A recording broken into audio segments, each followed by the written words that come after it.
calling our next case, which is People versus Walker, a mini oral argument on the application. My understanding, Mr. Wojtala, you are arguing on behalf, appearing on behalf of Pam. Yes. And presenting argument on behalf of the appellee. Okay. Ms. Lawton, you have 2 minutes of fire-free zone. You can reserve any time that you would like for rebuttal. We just ask that you keep track. Thank you, Your Honor. Good morning, Your Honors. I'm Lawton, Assistant Defender on behalf of Timothy Walker. With me at council table today is Assistant Defender Ryan Keast. I'd like to reserve 3 minutes for rebuttal if that's available, and I welcome the court's questions at any time. Mr. Walker's case is about how a plea agreement defines the sentencing offense when calculating an offense-specific variable like OV-15. The Isabella County prosecutor negotiated with Mr. Walker and offered to dismiss all charges of possession with intent to deliver. In exchange, Mr. Walker pled guilty to simple possession of methamphetamine, and he gave up his right to be presumed innocent, his right to a jury trial, his right to cross-examine witnesses, his right to hold the prosecutor to their burden of proof. The parties had no sentence agreement, which means the only thing they were negotiating over was what the sentencing offense would be. They agreed on simple possession, and the prosecutor stipulated to a factual basis for Mr. Walker's plea the possession of 23 grams of methamphetamine. That sentencing offense of simple possession, as outlined by the parties' agreement and Mr. Walker's plea, does not support scoring OV-15 for delivery, for possession with intent to deliver, or for trafficking. Mr. Walker is entitled to resentencing. I would like to begin by addressing Pam's proposal that OV-15 is not an offense-specific variable, and then turn to the definition of a sentencing offense after a plea agreement. Pam points to the words involves and circumstances in OV-15 as extending beyond the offense. But when you look at the plain text of OV-15, it centers around the offense. Every prong of OV-15 starts with the words, the offense involves. So the offense is the umbrella that everything else in the statute falls underneath. The offense and the circumstances of the offense are the conduct underlying the conviction, which is the exact definition that McGraw gives us for sentencing offense, the conduct underlying the offense. And if we compare that to the text of other offense variables, we see that the legislature is always very explicit when it's talking about conduct that is not the sentencing offense. You have beyond the offense in OV-8, you have pre-offense conduct in OV-10, you have arising out of and extending beyond in OV-11, you have the entire criminal transaction in OV-14, and you have charges dismissed under a plea agreement in OV-16. So the legislature has explicitly contemplated in the text of the offense variables what is a sentencing offense, what is beyond, arising out of, extending beyond a sentencing offense. And in OV-16 actually contemplates that dismissed conduct is not part of a sentencing offense and incorporates that conduct back in for purposes of that variable. Counselor, if we look at OV-15, and Jackson says there's sort of two potential ways to score under OV-15, and I think that the prosecutor's brief suggests that the first way is an offense that actually involves delivery or possession with intent to deliver. So someone has a conviction for delivery or possession with intent to deliver, and we could score it under that first section. The prosecutor's brief, however, argues that under the second one, that's where we have an offense involving possession, but we can also look at two attendant circumstances of that offense. Why isn't that the correct reading of that? It is this offense specific, right? It's looking at the offense of conviction, but under that second prong allows us to look at the circumstances surrounding that possession offense. So I think that's where the text of the statute matters, because it says the offense involves, and then goes on to say circumstances involving. So the offense can contemplate. So I guess what I'm trying to say is the circumstances fall within the offense. OV-13 maybe is helpful because in both of these we're talking a bit about a pattern, right? And that's something that my brief touched on. In OV-13, you have the offense is part of a pattern. Here you have the offense involves essentially a pattern, right? So the offense coming first means that that pattern, those circumstances need to be circumscribed by the offense. So I think one way to think about that is maybe in a case of manufacturing or a case of maintaining a drug house, where the offense is going to be larger, it's going to take place over a longer period of time, it's maybe going to involve multiple transactions. And so within the offense, you have a pattern. But in a case of simple possession like this one, where Mr. Walker has only pled guilty to one instance of possession of 23 grams of methamphetamine, you don't have that pattern. And you're circumscribed to the offense that he pled to. I think it also is important here that this is a plea, because if this had been a jury trial and the circumstances that are described in the PSIR had been used to convict him of simple possession, putting aside the back analysis, assuming that the prosecutor had chosen to charge him with simple possession and not with manufacturing or delivery, then in that situation where it's a jury trial and that evidence is being used to convict him, that could be considered as evidence of trafficking. But in the plea where those charges are being dismissed, you have a narrower sentencing offense because that's what the parties are bargaining over. For that last part of your argument, what's your response to the counter-argument that, well, yeah, this is part of a plea and what he's negotiating is the statutory maximum, not necessarily the guidelines? I think one of the things that is being negotiated is the statutory maximum, but that is not the only thing. I think the prosecution's stipulation here that this is an adequate factual basis means they are also negotiating over the sentencing offense. The prosecution could have told Mr. Walker up front that it wanted delivery to be part of his plea. The court rules would have allowed the prosecution to require that Mr. Walker lay a factual basis that included delivery. Mr. Walker could have laid a factual basis for the greater offense in order to plead to the lesser. There was nothing that prevented the prosecution from requiring that delivery be part of the factual basis. The prosecution also could have proposed that there be a sentencing range, right? They could have proposed a specific sentence.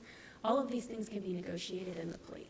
Counsel, I imagine that their response to that would be, you're right, they could have done all of that, but here they didn't have to because they've got all of this other evidence of what looks like trafficking activity that they, I assumed would get roped into OV-15. What's your response to that, rebuttal?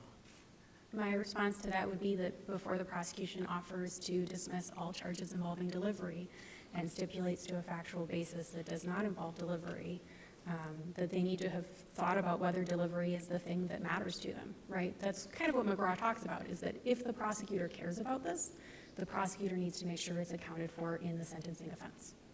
So, Counselor, it would be pretty typical, obviously it's not your case here, but it would be pretty typical to stipulate to the police report as a factual basis, which obviously does have all of these facts in. Are you saying that you're distinguishing where there's a factual basis on the record that's narrower versus stipulating to the police report that difference would make the difference in whether we could score OV-15 or not? Yes, I think that could be the case. Carter says this is going to be a fact-intensive, case-by-case analysis of what evidence is used to convict a person. So I think in a world where Mr. Walker had pled no contest and this police report had been the factual basis, that would be part of the sentencing offense. That would be part of what the court was contemplating when the court decided whether or not he had committed the crime of simple possession. But that's not what happened here. And because that's not what happened here, that is not part of the sentencing offense. I think this matters because when the parties are negotiating this plea, there's a public interest in wanting to make sure that everyone understands and knows what the plea offer is and what the plea offer is for and what they are negotiating over. If the prosecution, either before the plea agreement happens, says, I want this to be part of the factual basis, or during the plea says, no, Your Honor, this actually is an adequate factual basis. I want delivery to be part of this as well. Then Mr. Walker knows before he has waived his rights what he is pleading to. And he has the opportunity to say, actually, I don't want to take this plea. I don't want this to be part of my factual basis. But counsel, you're not suggesting that the facts established in the plea colloquy are the only facts the sentencing court can rely on, are you? What I'm saying is that when the court is calculating an offense-specific variable, where you start in determining what the sentencing offense is the plea colloquy. Sorry, I'm not sure that's an answer to the question. And it's right. And so you start there, right? That is the sentencing offense. And then from there, anything that is not circumscribed by that sentencing offense is outside of the sentencing offense. And here, the dismissal means that when you look at the PSIR, the court can't just say, well, everything that's in the PSIR is part of the sentencing offense. The court has to look at the PSIR and say, what is the evidence that is relevant to the sentencing offense and what is outside the sentencing offense? And here, the indication that something is outside the sentencing offense is that it is dismissed conduct. The court, and this is how courts do things. In this case, OV-12 was also scored, and that would have been on the basis of possession of heroin and cocaine. So the trial court looked at the PSIR. It said to itself, what is the sentencing offense? The sentencing offense is possession of methamphetamine. And so when I look at this PSIR, I know what evidence is not part of the sentencing offense. It's the heroin and the cocaine, and that goes to the non-offense specific variable of OV-12. The court does this, it has to do the same thing when it's scoring an offense-specific variable. It has to determine what in the PSIR is the offense and what in the PSIR is not. And the place that analysis starts is with the factual basis. I think it's also relevant, Justice Hood, that what we're talking about is the calculation of offense-specific variables. So we're not talking about departures. We're not talking about a POSI within guidelines proportionality analysis. Everything in the PSIR is on the table for those applications. All we're talking about is what is the sentencing offense for purposes of offense-specific variables.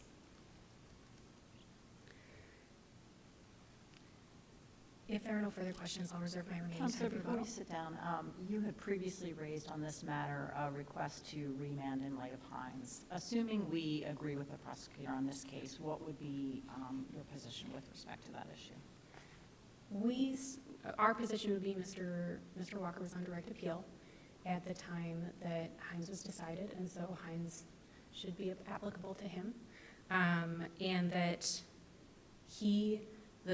well, I suppose my position would be what I laid out in my motion to supplement, which is that People versus Hines applies in this situation. It's very clear that the court doubled, in its parlance, the guidelines, in addition to doubling the maximum, which changes the court's analysis of proportionality and what it thinks is proportionate, right? It's the difference between a departure sentence and a within guideline sentence.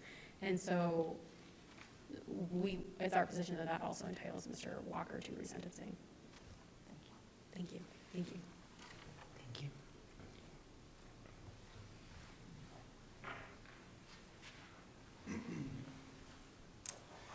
And good morning. May it please the court. Assistant Wayne County Prosecutor John Boitala, representing the Amicus in this matter, Prosecutors Association of Michigan. Prosecuting Attorneys Association of Michigan. I had to get all the A's in there. I'm rather late in getting into this. I have not filed any type of brief that was and this is not even a Wayne County case. So I kind of view this as more of I'm viewing this as 5 miles up at this. And even if you accept that we're limited to the facts of the sentencing offense, you need to look, okay, well, facts of the sentencing offense, does that support the scoring of 5 points under this?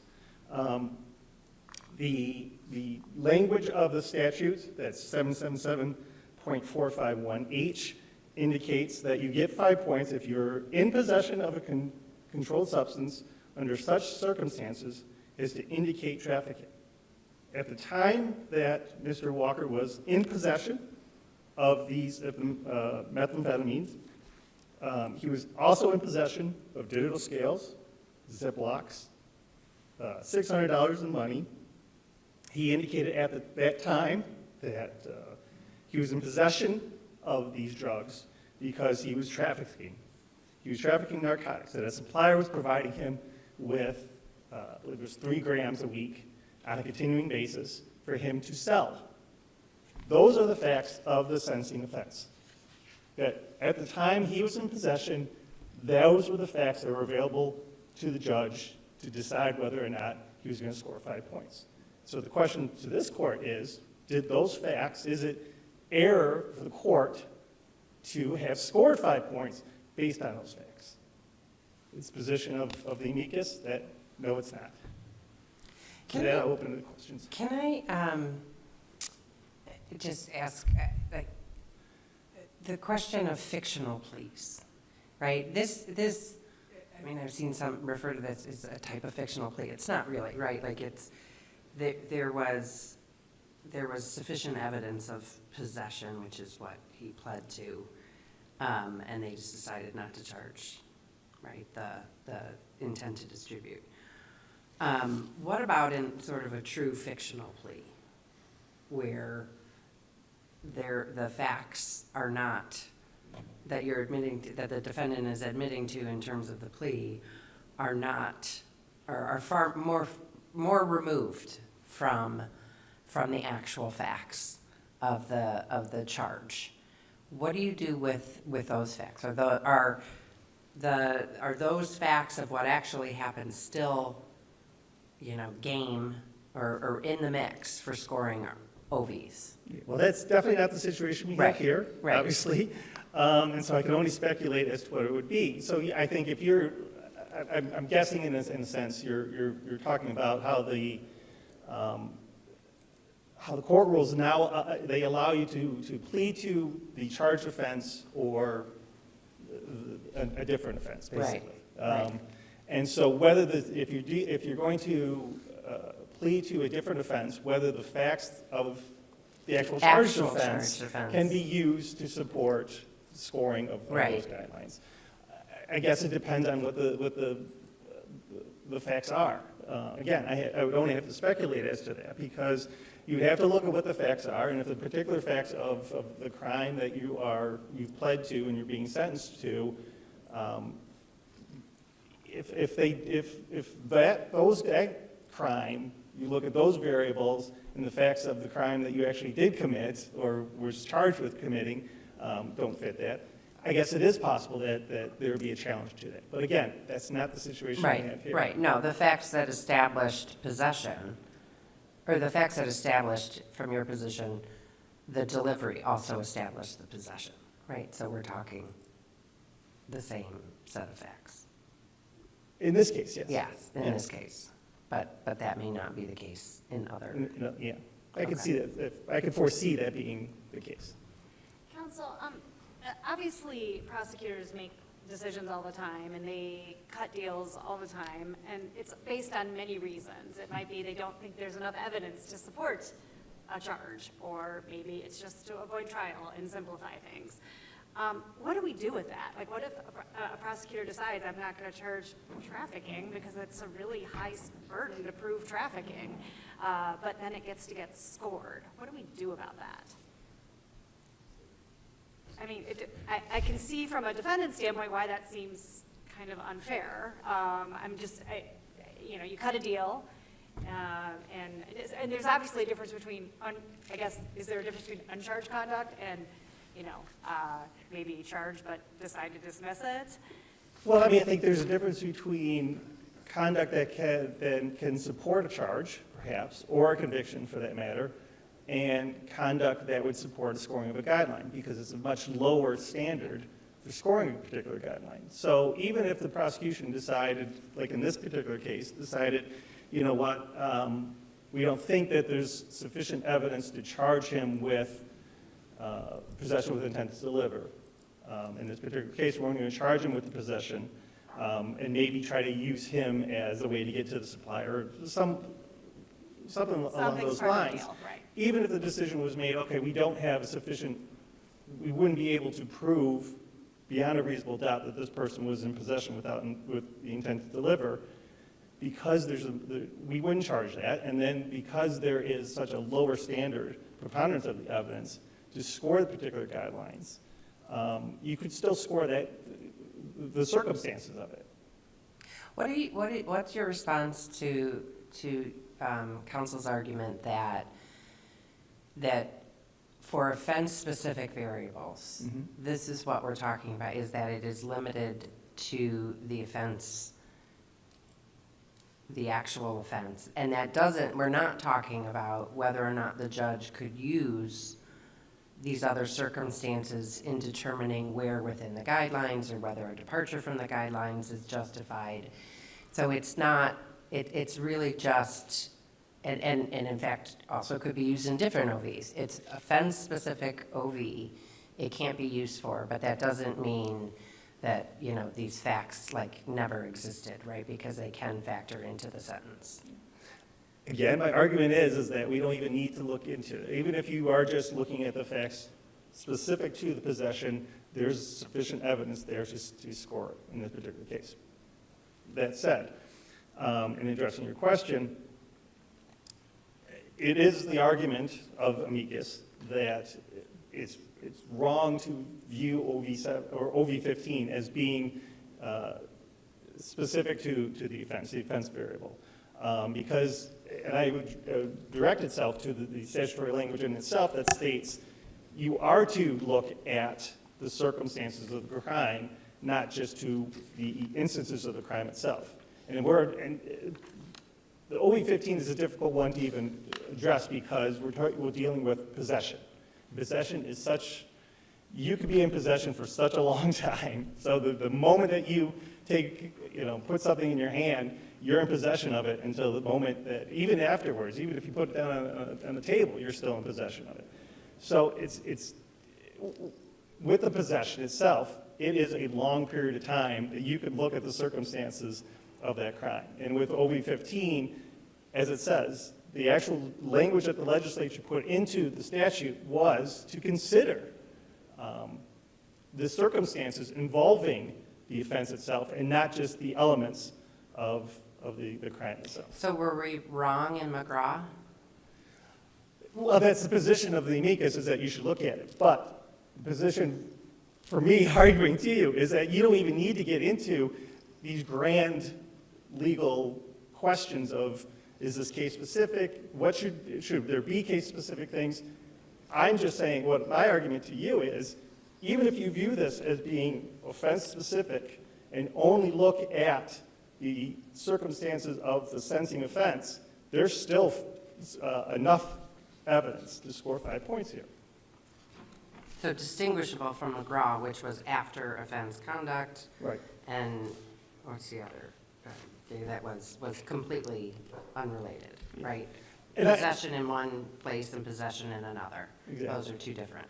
And there's other aspects of OV15, the statutory that support that I think are more offense specific, as indicated in the Gray case that was presented that this court asked to address.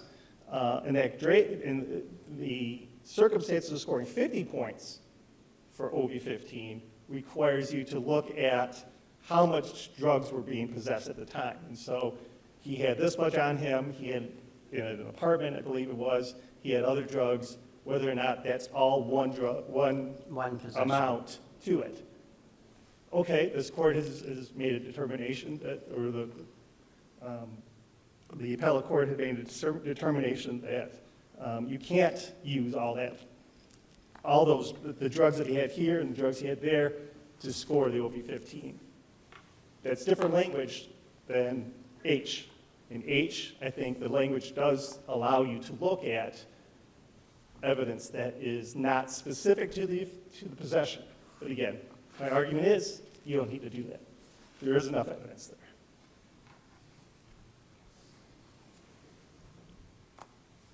All right.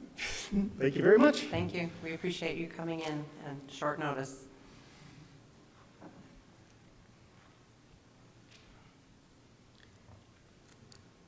I'd like to start with Mr. Voitala's last point first.